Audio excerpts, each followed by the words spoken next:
All right, it's 5:30 on Monday, February 23rd of 2026. Call the meeting to order. Norm, lead us. Pledge allegiance to the flag, United States of America, and to the republic for which it stands, one nation under God, indivisible, with liberty and justice for all.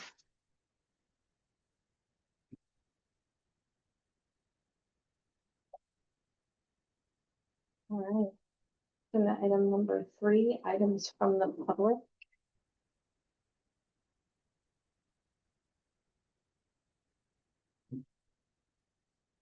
Samantha? Yes. Okay, if I just sit. Yeah. Thank you. Well, since I felt incumbent to address you individually, but I apologize, it was inappropriate. So the entire council and to all this, please consider what we are going to tell our children and grandchildren how we dealt with the problem of the current federal government. If you're Christian, consider the admonition, for you were strangers in Egypt. Consider, do unto others as you would have them do unto you. If we do not have a humane government, we have failed as a people. The ICE is incursions are costing us millions. They kidnap citizens, jail children, kill people for no reason, and murder without remorse or accountability. And that's just the moral and the economic damage that's been done by the farmers, the seafood processors, and other businesses that have lost their workforce after they've left unharvested. If we fear our federal government, what does that say about that government? If we fear, what does that say about us as citizens? We want Congress members to have backbones in the face of death threats, and they do get them. They have been shot. How can we expect them to have a spine if we don't? So please adopt the resolution. You can send it with our governor, our attorney general, with California, New York, Illinois, New Jersey, Oregon, Connecticut, Maryland, Rhode Island, Maine, with New Orleans, Oklahoma City, Oakland, California, Philadelphia, Kansas City, Ashland, Durant, Oklahoma, Beaverton, Oregon, and our own Ilwaco, our neighbor to the south, Lincoln City down in Oregon is fighting against having a warehouse for detainees in their area. And so again, I encourage you to please accept this resolution and immigrant support. Thank you. Thank you, Diana. Bob, Paul? Bob? Yeah, I'm Bob Hall. Two things. One, I listened to the last council meeting and I was very impressed and thank Darren for all the hard work that he did on the resolution. Another matter, recently there was on social media, another complaint about the high water and sewer fees here in South Bend, and like the last count I have 110 or something comments. Most people really don't understand it. I mean, if you look in the budget, you'll see the expenditure part like this long, all the different categories. I was wondering if possibly like a pie chart or something for both water and sewer that would break it down into like maintenance and operations, loans and interest, taxes, and something that they could be referred to instead of just going to the budget that is already online. That's it. Thank you, Bob. Mike, purchasing. Thank you, David. I'm Mike Cartesy. I'm raised here, born here, raised here, and then spent 25 years as a pastor in Raymond, youth pastor, senior pastor, 21 years currently in bus operation, and now in the transportation department at South Bend Schools. And so, Madam Mayor, council members, here's South Bend City discussing making a resolution or a proclamation. I've got a couple legitimate concerns, I believe. I'm concerned with the wording in the agenda that suggests resolution. From my understanding, that can put you in a possibility of liability in a lawsuit if you're not careful.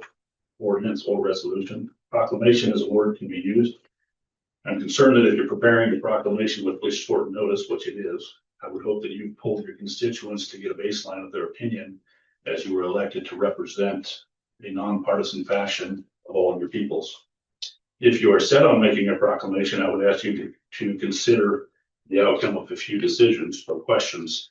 Is this really where you want to spend all of your energies? If you were to ask your people, most of them come up with the thing that Mr. Hall just mentioned. Water, sewer, garbage costs would affect all of your people, citizen or not. Perhaps finding ways to eliminate the financial responsibilities we have to the city of Raymond. Another question, would this resolution or proclamation accomplish anything that would change the outcome of anybody's U.S. citizenship in South Bend? Could this proclamation put us in a negative light with the federal departments that potentially give us the funding for places such as the USDA that fund our police department and lots of different things that have come through? Will this decision bring us closer together, or will it unite us in a common goal, or is it divisive in its nature? All of those could be divisive, or it could unite us if we're understanding that none of the wordings of the proclamation will hold any federal weight. It will not sway the Constitution, nor will it stop the federal government from performing its stated oath. I'm concerned that our students and local people are being fed information also that is lopsided. I read in the local paper front page, widespread fear among immigrant families and disruptions. Interestingly enough, as a transportation supervisor for South Bend, I have to do a biannual report of numbers of students. It was stated that students' numbers of going to South Bend, they were concerned and weren't showing up. My data and the stuff that I have to report to get funding to run my department, because South Bend is a phenomenal school with great leaders and staff that love students, South Bend numbers are actually up. They're up over all the districts. Not a trip number has decreased. Not a student has been lacking in any of the places. So I'm wondering why we had a paper report widespread fear is keeping students away. This kind of rhetoric, I believe, causes our communities not to trust their leaders, possibly their law enforcement. Further, on a countrywide scale, we saw a video go viral. Your time's up. Okay, Thank you. could I say that in that I would go from the other part of that. I would Your like to time's thank up. Thank Officer you. Stiegel for his compassion to our community. Thank you.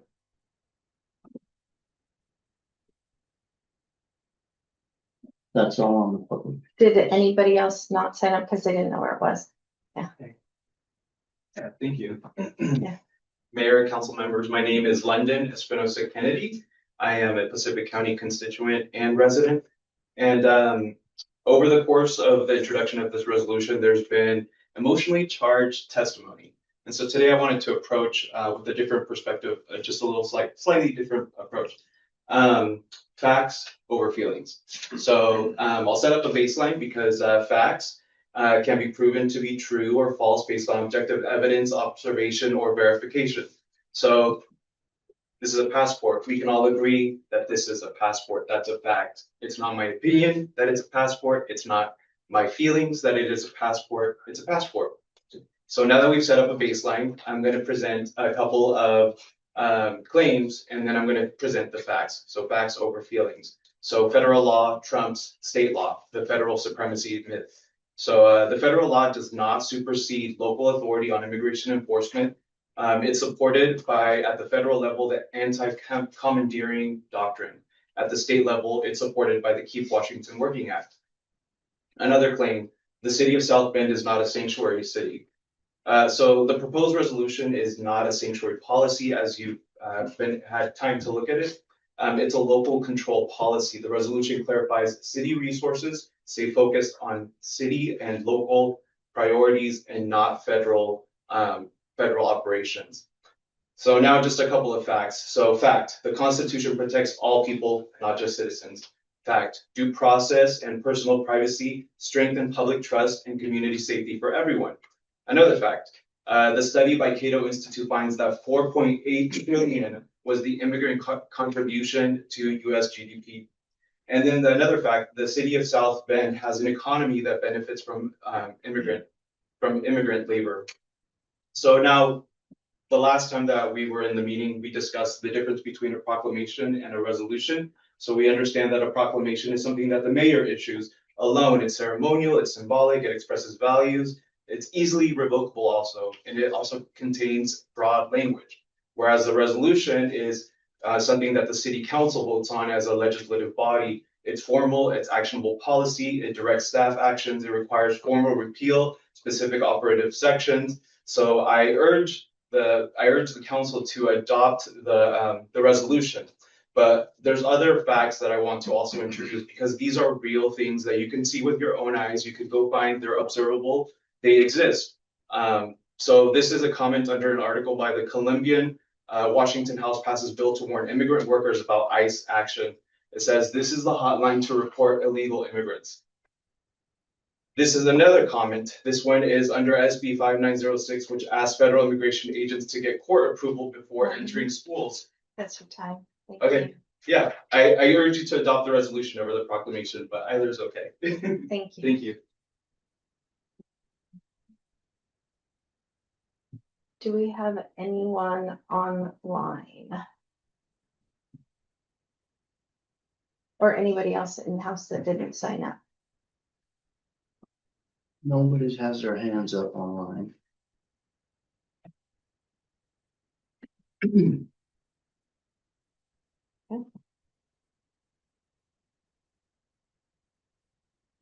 On to item number 4, approval of the agenda and consent agenda and minutes from the regular meeting of February 9th, 2026. So moved.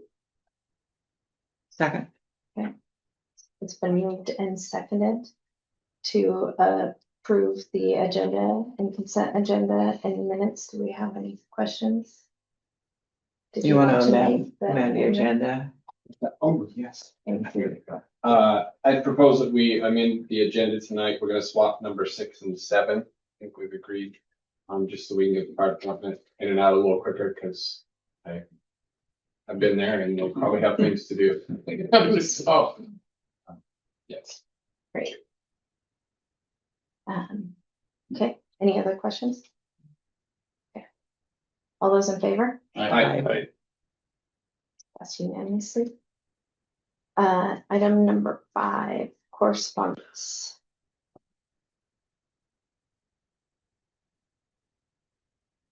We have one letter.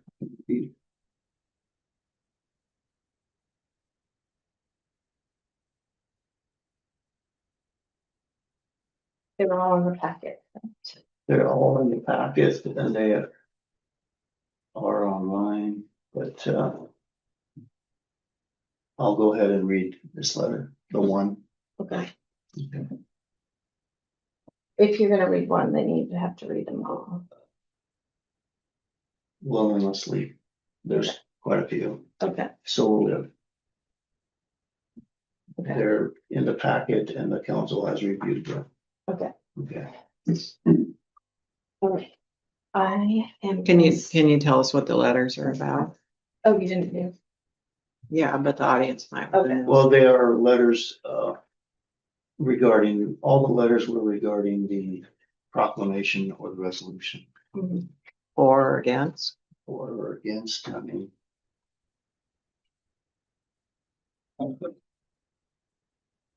Whatever, 5 or 6 on our packet to read. yeah. Yeah. And most of them were for. Mhm. Did we get any against? I don't believe so. No. Okay, thank you. So I'm gonna call on this one and I'm gonna step out. So you're technically gonna be In charge? Tim for a few seconds. Okay. Okay. So I'm gonna Try to hold it call together. on number 6 and just step out just for a second. Just for self-preservation. Well, we're gonna do the life pack now, right? Yeah, Number okay, 7, you're up. Well, thank you, council members and mayor. For those who don't know, my name is Bill Didion, I'm the Raymond Fire Chief. I brought Captain John DeRoe, who's our EMS training officer. And we just want to come today because I'm going to show off our new cardiac life pack monitor and kind of let you know the backstory of where it was purchased from. This purchased from the North Pacific County EMS ambulance board, which is funded by our EMS levy. And so I want to show you where your tax dollars are going. We provide medical services for pretty much the entire North Pacific County. based out of Raymond, which most of you know.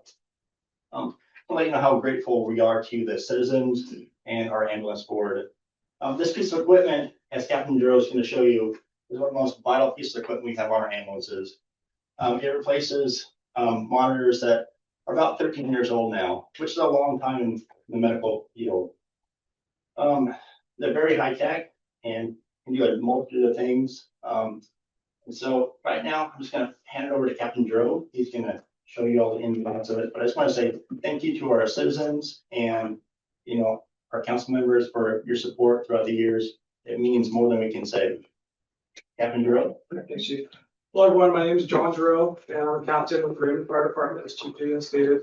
And we're here tonight to present to you the newest piece of medical equipment that we got. This is called a LifePak 35. It's a cardiac monitor, and it is replacing our older cardiac monitors, the LifePak 15s. Just real quick, we want to say thank you to South Bend City Council members and Mayor Bernard for giving us the time and opportunity to be here tonight. We're very excited to show this off. As Chief had stated, we would also like to thank the North Pacific County EMS Board for always supporting us and providing the funds and approving the purchase of this much needed piece of equipment. So this cardiac monitor is by far our most used piece of medical equipment that we have, and arguably our most important. And basically what it is, it's an assessment and treatment tool. So it can obtain all the patient's vital signs, so blood pressure, heart rate, EKG, oxygen saturation levels, carbon dioxide levels. It can also provide defibrillations or shocks to patients that need it. And it can also act as an external pacemaker for patients with very low heart rates or other cardiac arrhythmias. And so ultimately, this thing is packed with lots of new features, new technology that's going to help us provide better, faster, more accurate patient care. And so tonight, I'm just going to highlight some of the main differences between this one versus our old one and highlight some of the new technologies. So the LifePak 35, it's a few pounds lighter and a much sleeker design compared to our older monitors, so they're a lot easier for us to pack in and out of scenes. With the exception of a few buttons you see here on the side, the screen is all touch screen. I'll go ahead and turn it on so you kind of get an idea how that looks. So the touch screen is very user friendly. You can use it while we're wearing our gloves, no issues there. It's very streamlined and very easy to use. So with that, we'll just get into some of the newer technologies. So one of the biggest thing it has is called CPR Insight. So during a case of cardiac arrest and we're providing chest compressions, we pause our compressions every 2 minutes for the provider to then evaluate the heart rhythm and determine if the rhythm is what we call a shockable rhythm or not. Because sometimes in cardiac arrest, depending on what the rhythm is, some heart rhythms we defibrillate or shock, others we don't. And that takes time for us to pause our compressions. The provider then has to analyze the rhythm and then make a determination if it's a shockable rhythm. The CPR Insight technology, this monitor can actually read the heart's underlying rhythm while compressions are being done. So that's a really huge factor for us. So it's gonna, ultimately it'll help us deliver defibrillations much sooner. And that's a key component in getting pulses back during cardiac arrest. Another tool that this has for cardiac arrests is it has an epinephrine timer. So epinephrine is a first line medication that we give during cardiac arrest. And we give it every 3 minutes. And so this has a built-in timer. I'll show you here. You just click events, and then you click epinephrine right there. It automatically starts a 3-minute timer for us. You'll see in 2 minutes and 30 seconds, we'll get an alert pop up on the screen. It's saying, hey, it's almost time to give your next dose of epinephrine, so we can go ahead and prepare that second dose. So that's just going to help us be a lot more timely in our medication administration. Another really cool feature of this is the 12-lead EKG feature. So some of you may have had 12 leads done on yourself. That's where we put a bunch of stickers and wires on your chest. And what a 12 lead is it's looking at your heart's electrical activity or your heart's rhythm from 12 different views. And our older monitors had that capability. The 12 views, though, are primarily the front and left side of the heart. with the new monitors, we get 6 additional views. And so not only are we able to see the front and left side, but we can also see the right and the back of the heart too.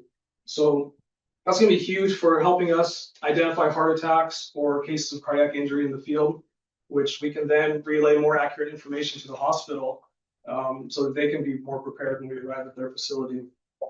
And then the last feature I just wanted to touch on was the blood pressure cuff. So I'm sure everyone here has had their blood pressure taken at least a couple times. And some of you might agree that sometimes that cuff just gets way too darn tight and it feels like it's about to squeeze your arm off. Our old monitors, they were basically preset to pump up to about the highest setting and then work its way down. And it would cause a lot of discomforts for patients oftentimes. This new monitor, we can actually titrate how tight the cuff gets. So depending on what the patient's previous blood pressures were or what their age or maybe size of the patient, we can actually change that setting. And so just provide a little bit more patient comfortability. So yeah, that's basically all I wanted to go over. We're very grateful, very thankful that we were able to obtain these. We're really excited about them. So thank you all for your time. Any questions? How many are there? We have 4. Wow. One for each ambulance. Excellent. And just for, how expensive is that piece of equipment that you're carrying in your hand right there? So the monitor itself is expensive. Its base price is about $47,000. And on top of that, you have to add additional equipment, some technology upgrades, and service plans. So total package, you're looking at about $278,000, which we're very thankful because we have an amazing ambulance board who's very conservative and been very good with their funds, and they set money aside for equipment funds such as this. Kind of the medical field in general, prices have skyrocketed. The same monitor, the previous model was about $31,000. So it's gone up quite a bit, as you can see. But like Captain said, vital in emergency care, and they do an amazing amount of things for our patients. I bring that up just to point out how, I mean, I work for Raymond Fire Department, and we are so very blessed with the support we have in this community that the equipment we have is top notch. I mean, that's not common in rural areas like we have. I mean, we have such good support that we can actually have top quality stuff for our Second that 100%. Yeah.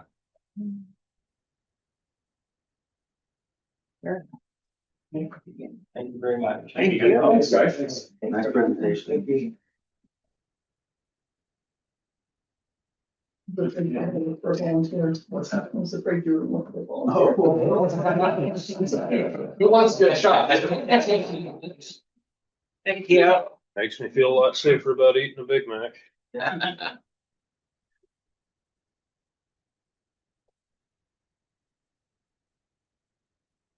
We'll move on to number 6, public hearing on the water system plan update with Eric Noah, the project manager.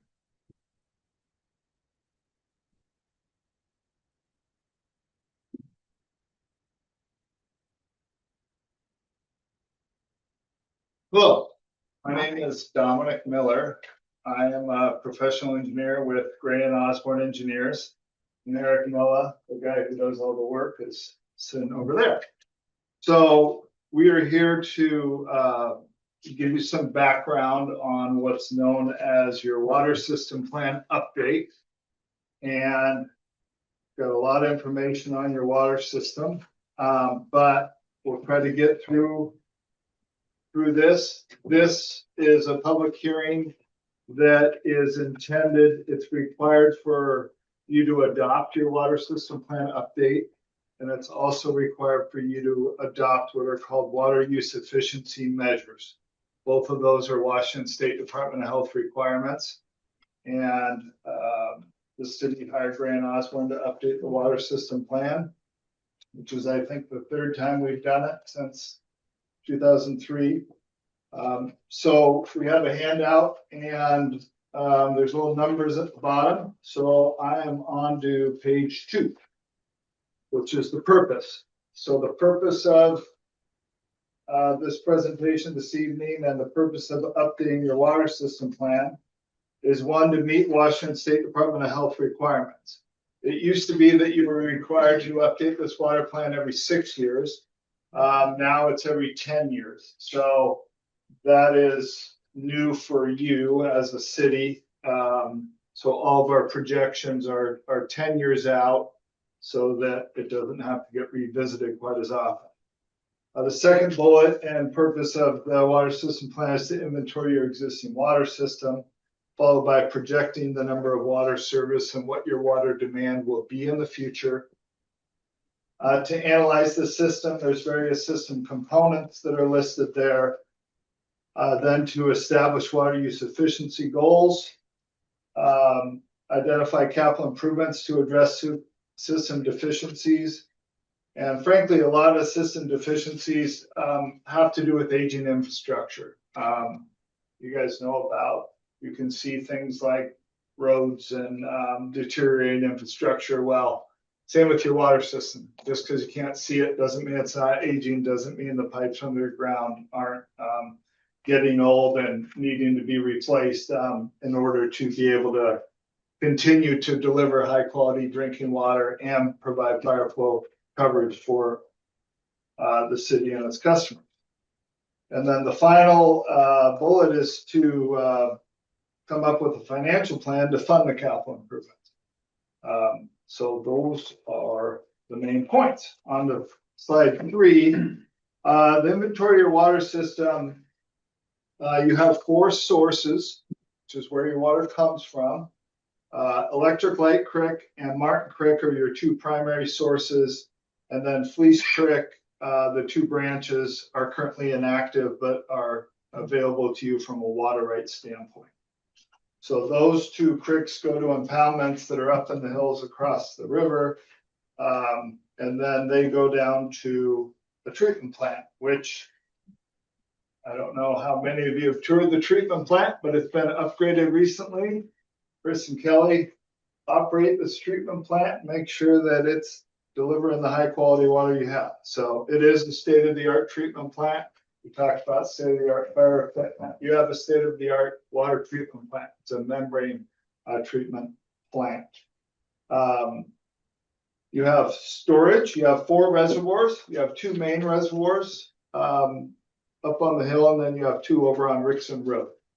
So the 2 main reservoirs are past Al Wolf's old house, if you guys know where he is, but that's where those are. And then Rickson Road has the other 2. You have 3 booster pump stations.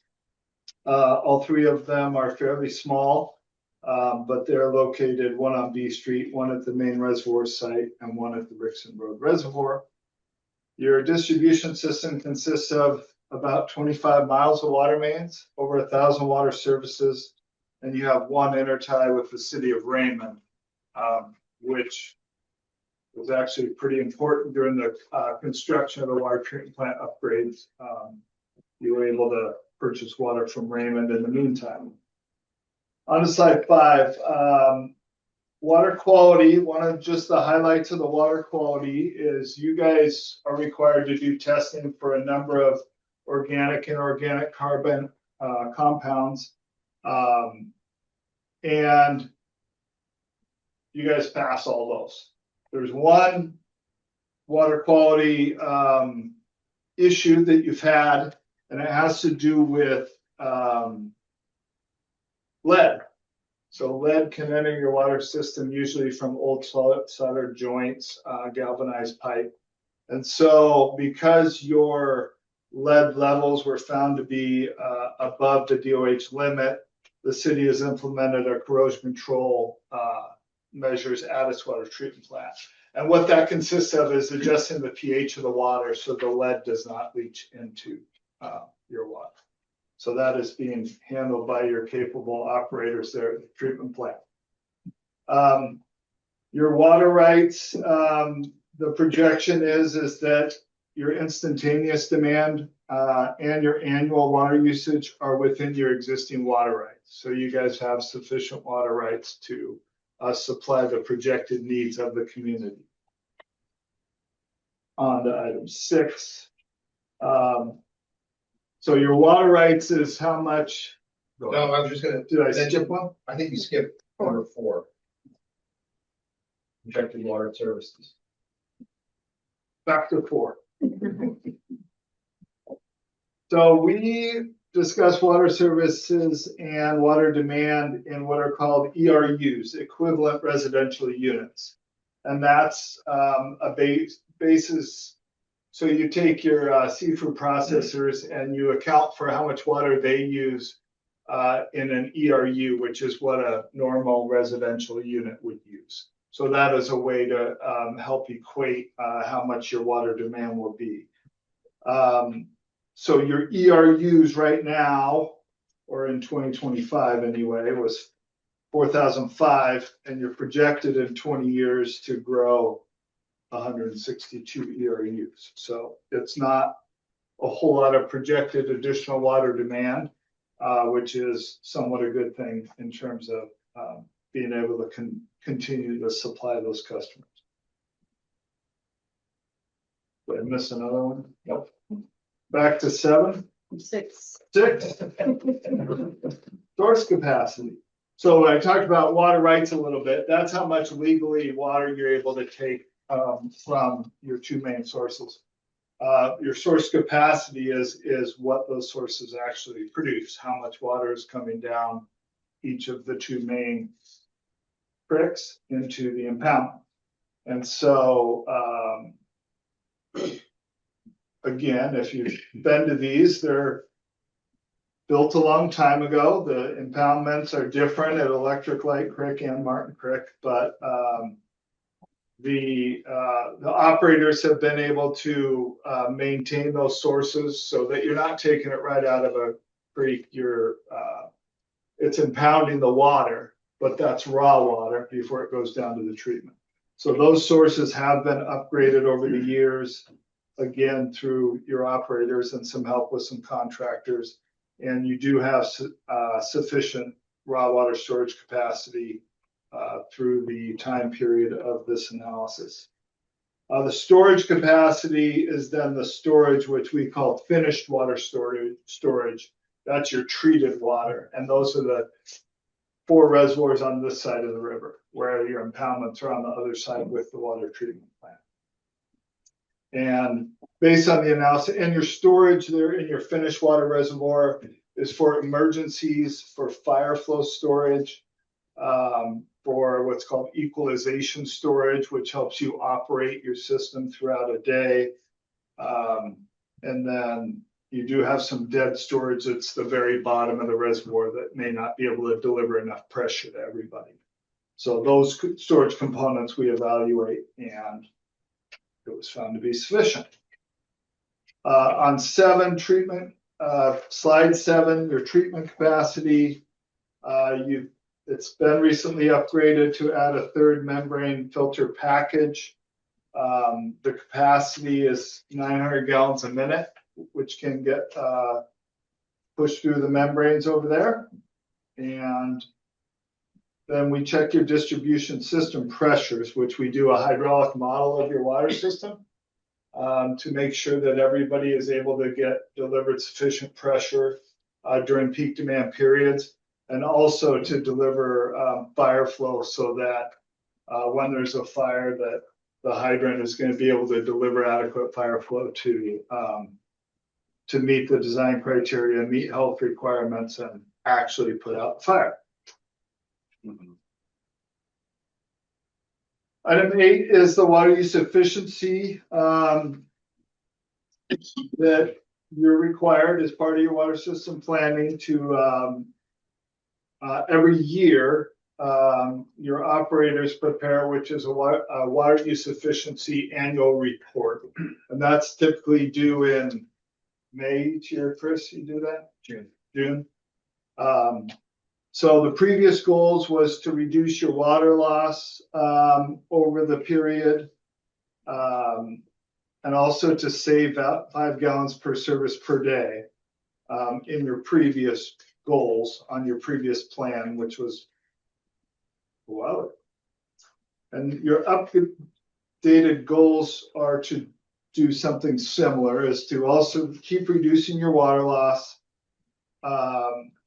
And then reduce your average ERU ADD, equivalent residential unit average day demand, to reduce it by 1 gallon per ERU in the next 10 years. So it's mostly keeping your existing levels on water use. And that's what the proposal is within this plan. Item 9, or slide 9, is the city is required to have what's called a water loss control action plan, because your leakage in your system exceeds the 10%, which is what DOH sets as a goal as optimal efficiency of your water system. So there are a number of items there that the city has completed over the years. There's a number of things ongoing. There's additional measures that we are recommending you do with the support of DOH, is to have customers assist in repair of leaks if they see a wet spot, that hey, every time I drive by here, there's a wet spot here, even in the middle of the summer. They can report that to the city, and the city can go investigate and help address leaks. There's also providing consumer education by putting a mailer out with a water bill, and also showing the water bills already show the consumption history, so people can do their part if they want to help conserve water to reduce the water demand on the system. On to slide 10, and the handout, the second handout you have, has a lot more detail about the water use efficiency.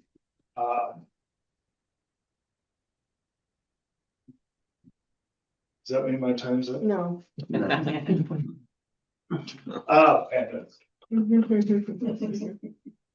Slide 10 is the capital improvements that are recommended within the plan to address system deficiencies, and these are over a 10-year period. So it's a number of projects, and the cost of each type of project. There's distribution system replacement, there's source of supply, watershed type improvements. There's continued upkeep and improvements at the water treatment plant, improvements to booster station, water storage, some miscellaneous ones, and water use efficiency. So over 10 years, the total capital improvement plan is estimated to be $4 million. And then we prepare a financial analysis, which is the slide 11. And what we show is that your current rates are not sufficient to fund both the operations and your planned capital improvements over the 10-year planning period. So we're recommending rate increases, which consist of a 3%, then 8% over a 3-year cycle.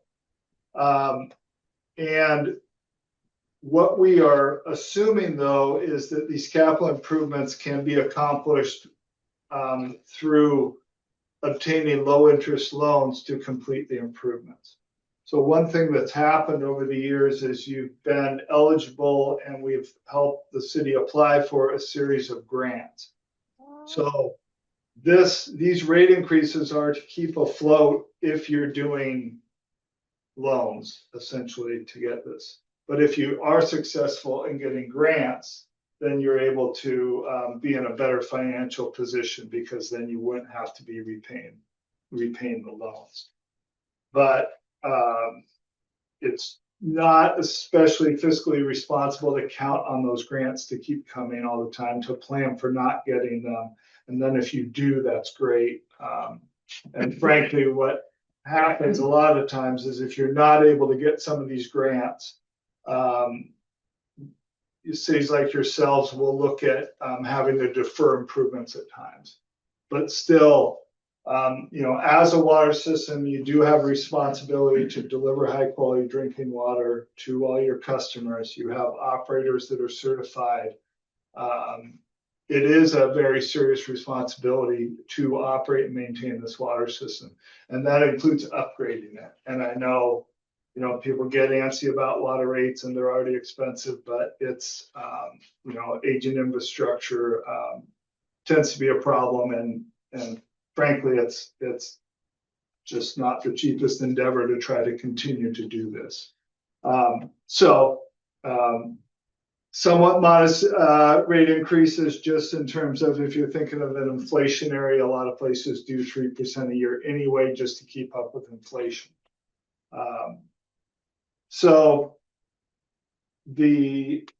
And we do recommend that the budget be reviewed annually, both to update your capital improvement costs because they do tend to go up over time. We give you a baseline of $25 on our estimate of what these costs are.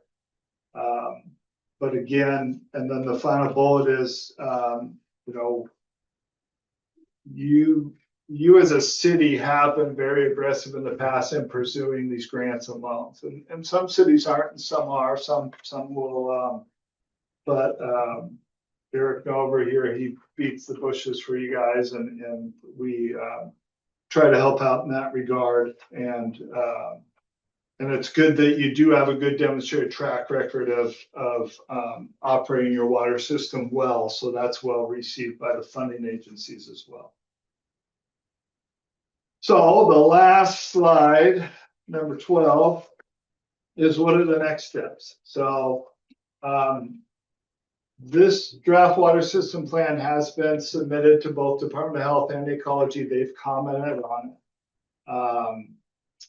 You have already received what's called the local government consistency from Pacific County that basically says that the population projections that the city has in its water plan are consistent with what the county has for their projections. You're required to have a public hearing on the water system plan and water use efficiency today, but you got to make sure when I'm done that you ask the public if there's any comments or people online. So that goes part of it. And you need to put in the meeting minutes that we gave the public the opportunity. So it counts as a real public hearing. And it was advertised sufficiently. David made sure it was advertised to meet all the requirements. And we also advertise the water use efficiency on the Department of Health website, which they allow you to do. And then the intent is to write a letter back to DOH addressing their previous comments, which we've been working with Kelly and Chris on and Dennis and getting those addressed. And then the intent is to submit the final plan next month back to the Department of Health. And they sometimes take 60 days, 90 days. Usually on the second submittal, it's a little faster. And then when they approve it, that starts your 10-year clock to when you have to do it again. So I know that's a lot, but if you have questions, I'd be happy to address those at this time. Kelly and Chris, anything? You're our boots on the ground over there. Anything to add? I think they did a great job. Yeah, I think it's well put together and good moving forward for the next 10 years. Thanks. Any other council comments? Open it up to public comment for the public hearing. Anybody? I have a question. Are the rules that South Bend has to live under with these regulatory organizations, are they the same for Raymond and the Valley? Yes. So, you know, I've had conversations with people on the bus about the water rates. They hear that our water rates are really high, and then I explain to them that, you know, they're looking at a total bill often, which includes the sewage and everything, and when you break it down to the water, it's not nearly as out of line as they think it is. And frankly, on the septic systems, there's a lot of failing septic systems in this county. And people are gonna have to come up to things, but I want clean water, you know, and, you know, within reason, you know, I'll pay what what needs to be paved, but, I appreciate, the city's efforts to do this, and, it's really important. Thank you. Thank you. One use of water in the middle of summer is watering your garden. Is there anything to encourage people to do water collection from roofs or something like that, like just for their garden? Any way to help people get the barrels, the installation they need to do that? I don't think we have anything set up for that. No, we don't have anything. I think a lot of it depends on your county's I don't think. that's- regulations, right? Yeah, I think that's leak. Yeah. Yeah, I thought there was regulation against it. I could be wrong. There is, there's state regulations. There, That's outside of our. It would just be Yeah. for gardens, though. It I know, wouldn't but be there's certain regulations that have to be met for that, it's only legal in certain areas and it's not legal right now in this jurisdiction. So you'd have to look at that. I have a question. You had noted that there was a 3%, was it an inflationary surcharge over time? No, it's it's a 3% raise of the monthly water rates. So for over the 10 years, we have a 3%, 8%, and then repeating 3 times, and the 10th year would be a 3%.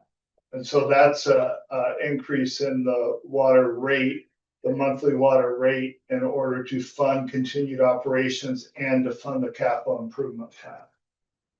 And what does that look like for residents and constituents as far as water bills? Like, does that increase the bill over time or? Yes, by 3%, at least 3% each year, correct. Is there a plan for the city to assist people below the federal poverty line that might not be able to keep up with that surcharge or with that inflationary rate? This is the first time that we have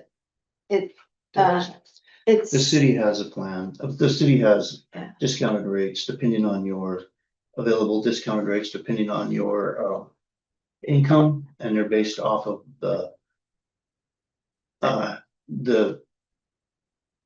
website or the organization escapes me now, but it's based on poverty guidelines. Uh-huh. And then we have a sliding scale from 5% to 40% discount, depending on your family income for single family households. I was just curious. Thank you. Yeah, so there's a 3% right now, right, that you guys did last year? I think we've always done the 3% just to get the standard for increase as far as. Right. As far as that goes, because I think that was just the standard that they Yeah. recommended. Mhm. Yeah, that's what's been done in the past. I think you just adopted one. Yeah. In December, In right? December, but we hadn't done one for a while. Remember during COVID, we didn't, Yeah, we had to catch up Yeah, there with was a higher There one. was a year or two there where they didn't do it and we. Things ran really tight. And that's when all the products went up. All the chemicals too, so it was a double whammy. Now we, Voting here about 35% of the water mains, asbestos cement problem needs replacing. Right. Where is that in the formula budget? You've got lots of categories in here. Is that covered under miscellaneous? It's under distribution system, which is Okay. the highest dollar amount. 2 million, okay. So how many water mains is that we're talking? Yeah, it's 35 miles, 25 miles, so. I mean, how much am I paying for the leaking that's going on right now? Well, the aging and the asbestos cement versus the leaking are not exactly the same issue, but the intent is to replace a lot of the main lines, kind of the main trunks that are suspected that are not only old asbestos cement lines, but also having shown evidence of leaks in the past. So, I mean, it used to be $1 million would get you a mile of water main. I don't think so anymore. I think it's more like probably 1.3 million a mile. So, Which is why the 2 million seems rather low. correct. What you're saying is true. Right, and part of that is balancing, what we can afford to do, and then if you're able to be successful on grants and get that, then you can spend your money doing more to chase that, but. Does the study have a priority list of which mains are more disrepair than others? It does. It It has ones and it also. So has we got that list and we work on that. We work on the ones that are most likely to be the biggest culprits first. Yeah. for leaking first. Correct. Thank you. Thank you for the questions. Any other questions? Any questions online?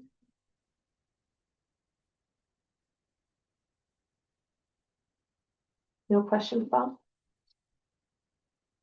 I have one point to add. So Eric has been working for the city for what, 20 years? Like that. And I've been working with him since 2012, and he's now going to retire and have a different chapter in his life at the end of the month. So he's moving on to bigger and better things, and Dominic's gonna be stepping in for him in the meantime. Eric has been behind a significant amount of grants for the city. A lot of the infrastructure that we've updated here is because of that man right there. And I just want to thank him for everything he's done for the city. Thank you so much, Eric. Thank you. My pleasure.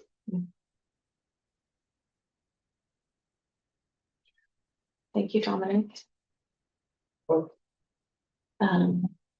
I believe that concludes the public hearing 6:22. at 6:23.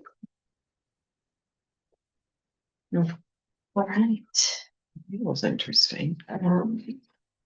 Next item on the agenda is number 8, the resolution proclamation discussion. So the council was presented with the edited version of the resolution. Councillor Manlow had talked about during the last city council meeting, and I apologize for my words this evening. Had talked about his meeting with Tate and everything like that, and so he had sent over the notes from that, so it was edited correctly, right? Mhm. Okay, Yep. so the resolution was edited to be, there was a paragraph taken out of that resolution. And then the proclamation was made as well, so you guys had 2 different things to look at for today, as requested. So, I will open it up for discussion for council members.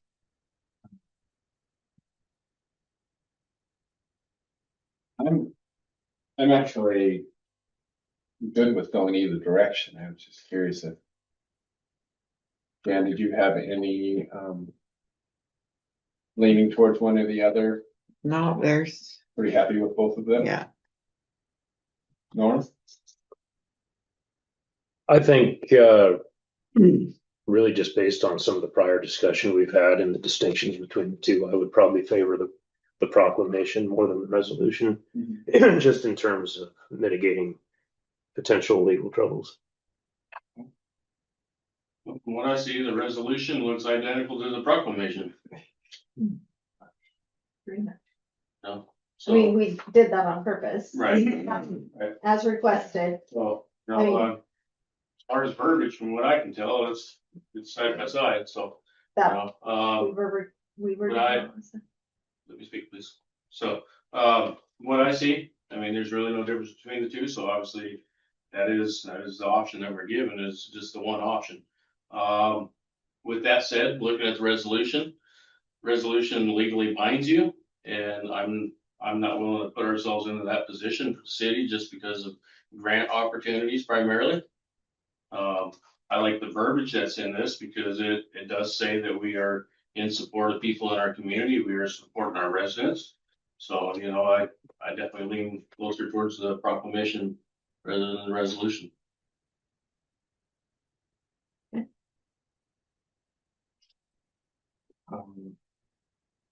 And my thoughts kind of after talking at the last meeting are more of just making sure whichever direction we go, that this gets put in the right hands so that our immigrant population can ease their minds a little, that our police are, you know, following all the state laws, just like we're proclaiming.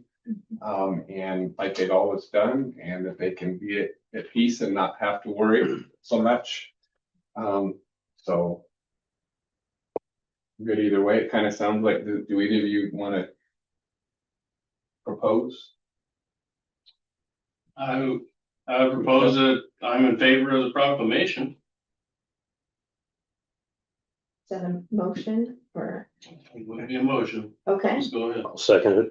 okay, so it's been moved and seconded to approve a proclamation for the city of South Bend to support our immigrant population. Do we have any further comments? Nope. Okay. All those in favor? Aye. Opposed? Abstain? Abstain. All right. It's been approved. Thank you. Item number 9, ordinance 1614. First reading.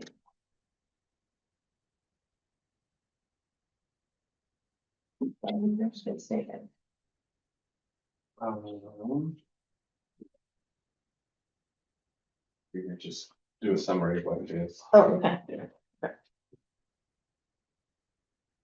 All right. I gotta change my glasses, sorry. Okay. Ordinance 1614 is regarding we'll be amending portions of the South Bend Municipal Code 1310 regarding the sewer. And it is on page 2 of that ordinance, in section 10 of that ordinance, where it says that they will be paying 50% of the full sewer charge during that billing period. And this is for the current holders of these permits. So you have to have a permit to pay this fee. And the current ones of those holders are Pacific Seafoods, Bendixson's Landings, and South Bend Products. So that's the that's the. And this was also for the CPI increase, correct? Correct. That's the first reading, correct? There's nothing, no rates are changing at all. Except that the language has been, That rate, that's the Right, language change. the language change. I Yeah. apologize. So no rates are changing. The billings are staying the same as they have been. Okay. We're not increasing rates. This is audit generated because they wanted the language changed to match billing. Gotcha. Yeah. So it's And it not, needed to be a to the percentage. consumers, it doesn't really make a difference. Yeah. But it does to the auditors. So Okay. Yeah. So these are the existing right now. These are the existing rates. I think we look at our website, if you look at, I think it shows old rates on our website. Okay. Well, then, I think. yeah, this ordinance hasn't been codified yet, most likely. It's not that old. Oh, gotcha. Right. Okay. Oh, I see. So when I submitted for coding, they'll post it on, they'll go. So those changes were too Yeah. recent, the last one, okay. All right, apologize. So these rates are in place right now. They were started in place January 1st. Okay. But this ordinance, they asked me to amend, they asked that we amend number 10 language wise, so that's what we've done. Gotcha. It previously also was a, not a percentage, and they wanted it percent, it was a fraction, not a percentage. Yeah. And that was the state requiring the change. Yeah, That's part of They that. just wanted the language to coincide with the current building. Yes. Gotcha. And then, I'll make a motion to adopt ordinance number 1614.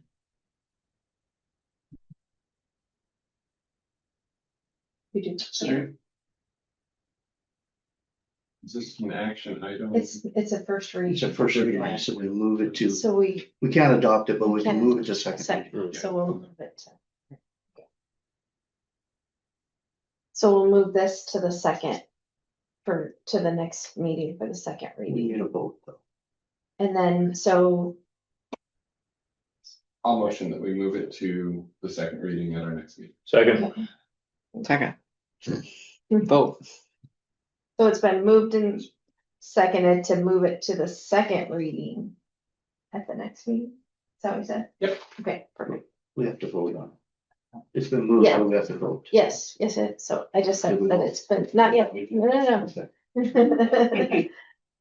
Any questions? Nope. Good. All those in favor? Aye. Perfect, unanimous. Ordinance 615. This is the same except for on the water side. Correct? Yeah, on this one, This is on page. 1615, the language in section 4 defines the sliding scale more definitely. We have a 5% to 40% sliding scale. They wanted that definition of our discount for family residences to be more clearly defined. So I defined it from the 5% to the 40%, and it depends on the eligibility, the income of the single living family residents. Okay. We've had this in place for years, and we update it. It does say the city shall establish the eligibility requirements that must be met in order to receive any discount. And we update that yearly according to the poverty guidelines. But the auditors asked us to define that more. So that's what we've done. Language in number 4. Okay.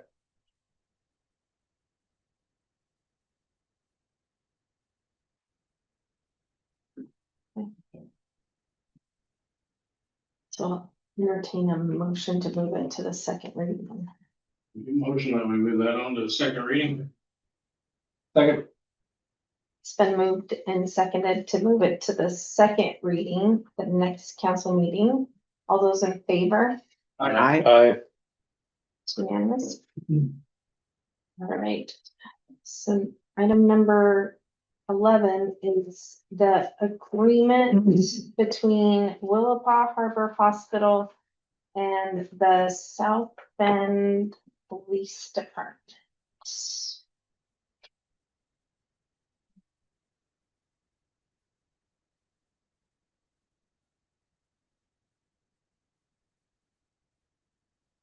You want to talk about that? I can. Okay. All right.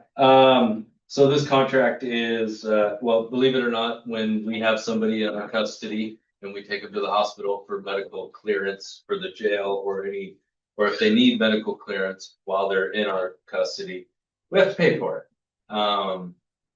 I personally don't think that that's a great use of taxpayer funds, but unfortunately it is the way it is. And we have a proposal here that the jail director The Raymond Police Department Chief and myself have been in negotiations with the hospital to negotiate this contract as written, and I think it's fair and I think it's workable. So we went back and forth a few times, but I believe this contract works for us. So we do get a little bit of a discount, and the terms are that, you know, once they're no longer in our custody, we're not on the hook for their medical care. I think that makes the most sense. So I would appreciate you guys passing it so that I can give this back to them and we can move forward with a current contract. And we can get the discount supplied. So if you arrest somebody and they need to go to the doctor up at the hospital, then we have to pay for that. Yeah, so the way it works is if they need medical care, we have to take them to the hospital or transport them by ambulance. And if they do not have medical insurance, we are on the hook for that, and that comes out of my jail budget. Well, don't they have indigent care? I mean, they do at the hospital. They do, a lot of times, and that's where we are getting almost a 50% discount on that bill.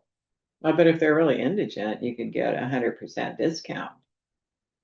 I've taken people up there that don't have a job, don't own a home, that needed something, and the hospital writes it off. Yeah, but because we're a government entity, I don't see them writing it off. I mean, we've been doing this a long time, and we've had contracts with them in the past. It's just been 2 years now, I think, that we've been going without. So I don't remember ever paying the hospital for. I pay the hospital all the time. And they pay you sometimes to sit with people up there. No, not anymore. That they don't do that anymore. So who wrote this? Did an attorney write it? It's between, yeah, the hospital's attorney. They shipped it out to us, and we had our input as far as the local chiefs, Raymond, South Bend, the sheriff's office, and Long Beach police departments. We all went back and forth with it several times. Did our attorney get to look at it then too? I don't think so. We didn't send it. I don't know if Raymond sent it off or not. I didn't personally send it to him. So the hospital's attorney wrote it. I don't know if it was their attorney, but it could have been. I believe Their it was. administrator, their billing clerk, maybe. Yeah, that's who we met with mostly. Yeah. Was their billing administrator. But it's, like I said, it's a similar contract to what we've had in the past. I just don't remember ever seeing it before. Yeah, we've had, well, and in the past, the chief may have just signed it and sent it back in. He may, because it only requires my signature. And I asked Dave to add it to the agenda for the council. Because you have to get council approval, don't you, to pay it or not? No. No, because it's out of your. It comes out of my budget. It's just an act of transparency. Yep. So if they're in jail, but there are. If they're on our local charges, we're responsible for their medical costs. And that's one of the things that Director Byrd has worked with us in the past, helped reducing some jail costs. And he's the one that took this and led this negotiation with the hospital to come to this agreement and get the 50, I think it's 52% discount. And the language in there that the moment they're not in our custody anymore, we're not on the hook, because originally they were wanting to bill us until midnight of the night of release. And we're Well, what I would suggest is you get their indigent forms from them and do an intake with the client, what do you call the prisoner. There's a lot of times that we don't have the time to to do that. Well, I could do it for you. No, I mean, in the moment, and what they're looking at is, they're wanting to have a contract in place so that, you know. if- Well, you can do it afterwards. Yeah, and Yeah, I mean, yeah. according to this we have 14 days to Yeah. provide, all of the, if they have medical insurance, and I think that, I have a really good relationship with the staff up there as far as trying to get any kind of discounts applied to our local, especially South Bend, Yeah. so, Yeah, I mean, I would think a few of them would meet that criteria. I think a lot of the people that we. Yeah, so we should have, take into custody. we should have no bill at all because it's public hospital and they have to write it off, period. If you can't afford to pay it, or if the person pays property Well, when taxes. The difference is when the person is in our custody, it is the city of South Bend's responsibility. And we are responsible for their medical care at that moment. If they're in our Wow. custody and the city of South Bend is not indigent. Is there any Well, receipt? yeah, we are. I mean, you know, We can prove Any it. companies to wax the back of that? there are. Yeah. Any ideas on how much it costs in the past to do this? I would say that probably less than 10% of my jail budget is spent on medical costs. We have systems in place to mitigate any large medical costs. If somebody's going to be up there for a significant amount of time, we have ways that we can contact judges and get release orders, and so that they're not in our custody anymore. But there are very few circumstances that it's a mandatory arrest and we have no way around it. So in the event that you do arrest somebody and we get stuck with their bill, let's say they do financially own something, do we put a lien against their properties and stuff to recapture these dollars? That would go through the court through restitution. And I would just in the last 6 months, we've been adding jail costs to restitution. So it's certainly something that we can do. It's up to our prosecutor to add that and Some ask cases for it that. Probably cost some more in legal fees than what you put out, but you know. Yeah, But there is it's- the potential it's- for- It's certainly up to our prosecutor whether or not, But we have the potential for collateral assessment should the need arise. potentially. All right. I'll make a motion for the agreement between Willapa Harbor Hospital and the South Bend Police Department. There's not a number on it or anything. I'll second. So it's been moved and seconded to approve the agreement between Willapa Hospital and South Bend Police Department. Any more comments, questions? All those in favor? It's unanimous. Item number 12, Police Department Head. Chief Steele, you were up again. I'm good, thank you. I'm nothing. Supervisor Hauck. I just have one item, speaking of old infrastructure, we had a breach in our 10-inch raw water line. Supplies the plant, this weekend. It's AC. And crew had to go out and repair it. Took nearly 6 hours, but, and repaired. Back up and running. We also got the turbine running now. Yep. I forgot to mention that to Dave. So that should offset some of our electricity for the plant, which is a good deal. Yeah, that's a good deal. We got the dissipation valve back up and running at the plant. So that should eliminate, you guys have any deal with that. Other than that, it's about, everything's been running well. Business as usual. You good? Clerk Johnson. We have money in the bank, bills are paid, doing all right. Very good. Not indigent.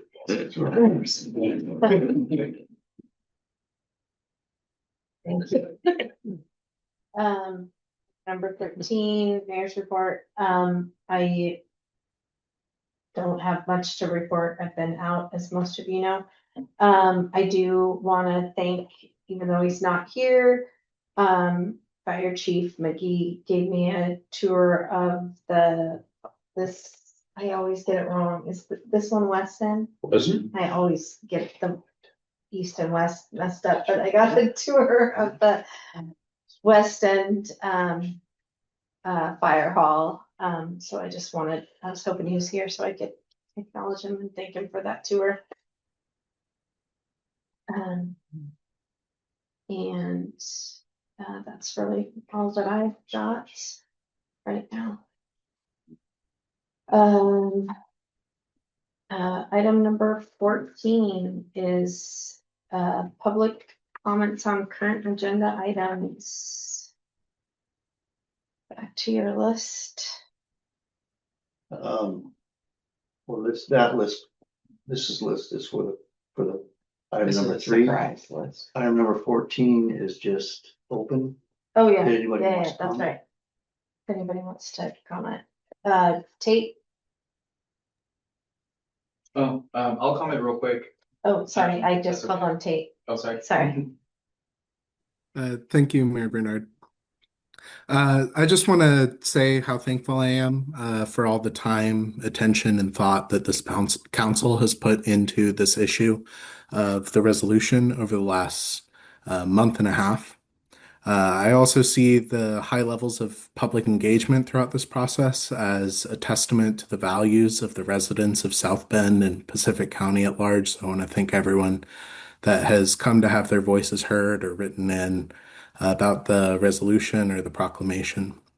I'm really thankful for this, and I want you to know that we don't take lightly that you're willing to take action, and Pacific County Immigrant Support is going to be publicizing this so that the people and residents in our area know where this council stands. I would, however, be remiss if I didn't at least request that the council considers passing a resolution to accompany the proclamation. And the reason for that is that when the public, who for whatever reason doesn't make it to these meetings, see the proclamation rather than the resolution, what they're going to see is going to have a very different meaning to them than a unified resolution might. Our immigrant community already knows where Mayor Bernard stands on these issues and what type of human being she is. Those who will oppose this action will pin their misinformed grudges against this action solely on her shoulders as well. So I want us to consider that. I know that it's less comfortable to pass the resolution because it's more legally binding and fair to have those reservations. But I think that is an admission that it has more teeth when it's a resolution. And B, that you went through all the trouble of having your attorney look over and redraft the resolution. And I think that was for a good reason.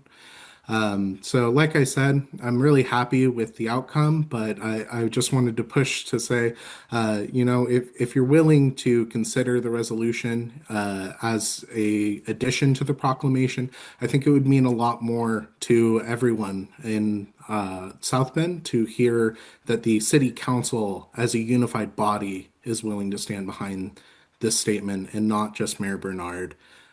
Because like I said, they already know what type of person Mayor Bernard is, and they're probably going to paint this as an action that she's taking without your consent, with it not being a resolution. So I just want you to consider that. But either way, I'm really thankful for all the time and thought that you've put into this.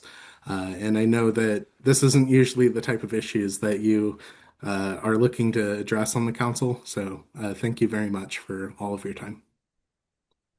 Thank you, Tate. Linda? Yeah, I just have one request, and thank you again for considering the proclamation and the resolution.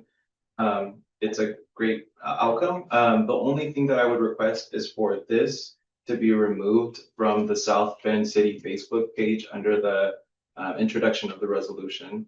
This is what creates fear. This is what creates that distrust in what the city is doing versus what is on the page. And that's pretty much my only request. But thank you again for considering it. And I'm happy to leave this here with you guys if you want it. But this is on the South Bend City Facebook page That's on our, as a comment. as a comment. Oh, yeah, there's a few of those. I'd like to remove. I don't know legally if we can. The hospital removes comments all the time. Does it? It's Well, kind of like freedom of speech, isn't it? I don't know. We'll have to look into the RCW regarding that.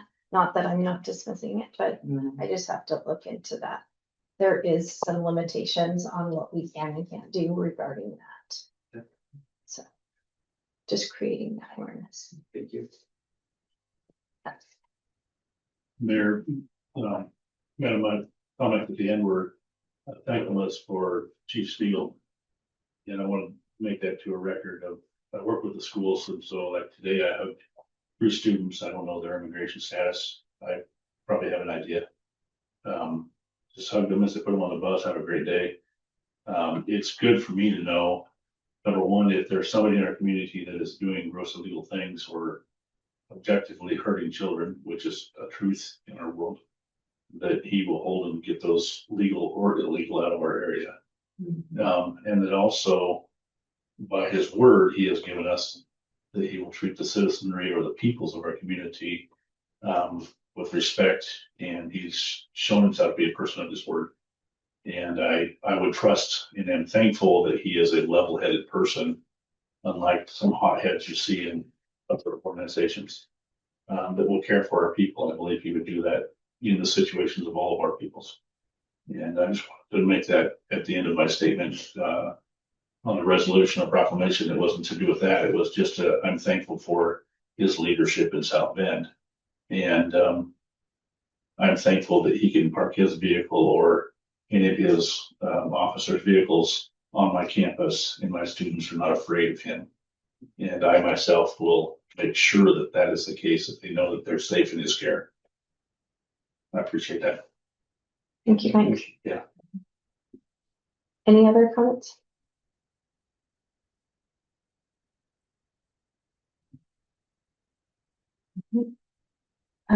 Number 15, counselor comments. We want to start at this end. Normally I start at that end, so. I guess we can. I would just like to say first and foremost that I appreciated the demonstrations that we had here tonight from Chief Didion and Captain Giroux from Raymond Fire on that invaluable piece of equipment. It's really nice to know that we have things like that at our disposal for the health and well-being of this community. I would also like to extend thanks to Eric and Dominic for putting on the public hearing on the water system update and everything. And in regards to the conclusion of the resolution versus proclamation issue, I would say largely that a lot of my commentary and my decision making would mirror what Mike Cartesi just said in terms of kind of a tip of the hat to our chief of police. I think that he has a demonstrable record of professionalism in terms of his diligence and attention to care for public safety here. And I know that what this resolution ended up stating really went hand in glove with the public statement that he made quite some time ago about the issue on behalf of his department. And so I would also like to thank him for the professionalism that he showed and attentiveness that he's given to this particular issue.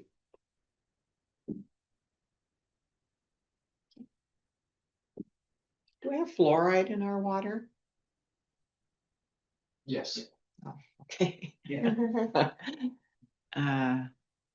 Okay, and I'd also like to say something about the chief. I've seen him work with people that are mentally unstable, and has compassion, and I know he does for all of our citizens, and we all appreciate that. Good. That's Good. I'd like to thank everybody for giving all their input on the water. Thank everybody for the proclamation and the resolution. I would primarily say that my main reason for going with the proclamation is because when I asked for for legal advice. We reached out and we got legal advice from our attorney, and our attorney strongly recommended that you do not accept the resolution because it binds you legally. And he said that if it was in his shoes, basically, that he would not, and he strongly encouraged us to adopt a proclamation. Therefore, that's why I went with proclamation, due diligence of the city. Thank you. Want to thank everyone for being here and us having folks making comments during public hearing, as well as being so involved for so much of this process and everything. So just thank you all for being here. And some of you for multiple months, multiple meetings. Any future number 16 future topics, agenda topics? Nothing. We got nothing. Okay. So Sure, something will come up. So at what is it? What's the actual time? 6:56.